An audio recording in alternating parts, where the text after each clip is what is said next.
suite. Mais d'abord, l'édito international sur Europe 1. Bonjour Vincent Hervouet.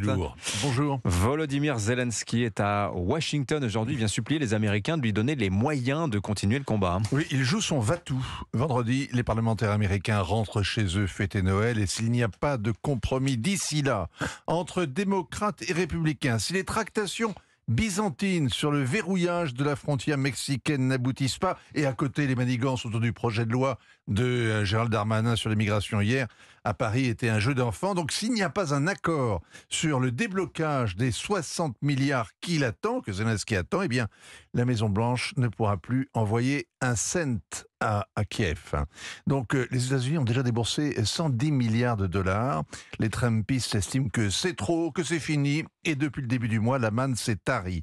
Zelensky a été invité en catastrophe par Joe Biden. L'opération est cousue de fil blanc. L'Ukrainien a traversé l'Atlantique pour assister à l'investiture du président argentin. Ça lui a donné l'occasion d'échanger 3 mots avec Viktor Orban, et c'était rugueux, mais c'était important car le Hongrois met son veto à l'entrée de l'Ukraine en Europe, et c'est l'autre rendez-vous crucial pour l'Ukraine, c'est après-demain, le Conseil européen. Buenos Aires n'était qu'une escale technique. Le vrai but du voyage, c'est Washington. Et sitôt débarqué hier, Zelensky a filé au Pentagone. Il a plaidé au FMI, à la Banque mondiale, devant les télés le soir. Il va recommencer tout à l'heure devant tout le Sénat, puis en tête-à-tête avec le speaker de la Chambre des représentants, avant de gagner le bureau ovale. C'est un marathon, ce genre d'assaut que lancent les commandos quand la situation est désespérée. Mais Zelensky est un peu chez lui à Washington, Vincent. Il y a un an pile, il y a été ovationné, un héros, une vedette, un ami de la famille, et puis le sentiment d'urgence s'est émoussé. Un an, c'est long,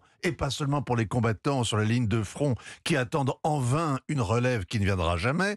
Au printemps, l'échec de la contre-offensive a été annoncé par le général Miley et sévèrement commenté. Les réalistes détestent l'enlisement, ils sont devenus défaitistes. Les va-t-en-guerre ont cessé de vendre en solde la peau de l'ours.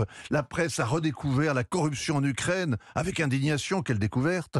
Et puis en septembre, Zelensky a raté son retour sur scène. Le Capitole avait d'autres batailles à mener. Les Trumpistes ont bloqué le vote de nouveaux fonds. Et tout le calcul de la Maison-Blanche ce matin, c'est que Zelensky réveille l'intérêt des médias et emporte ainsi les réticences du Capitole. Mais est-ce que les Américains peuvent envisager une défaite des Ukrainiens? Quand il le faut, les Américains savent regarder ailleurs. Qui s'intéresse encore à Kaboul, à Mossoul, à Alep, à Port-au-Prince, etc. Aujourd'hui, tous les regards d'ailleurs sont tournés vers Gaza et pas vers Kiev.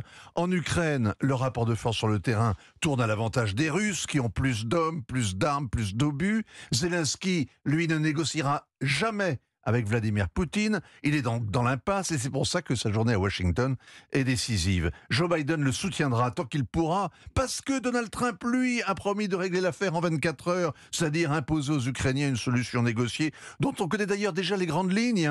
C'est la neutralisation et un statut spécial pour la Crimée et pour le Donbass, les éléments qui étaient déjà sur la table des discussions à Istanbul en mars 2022.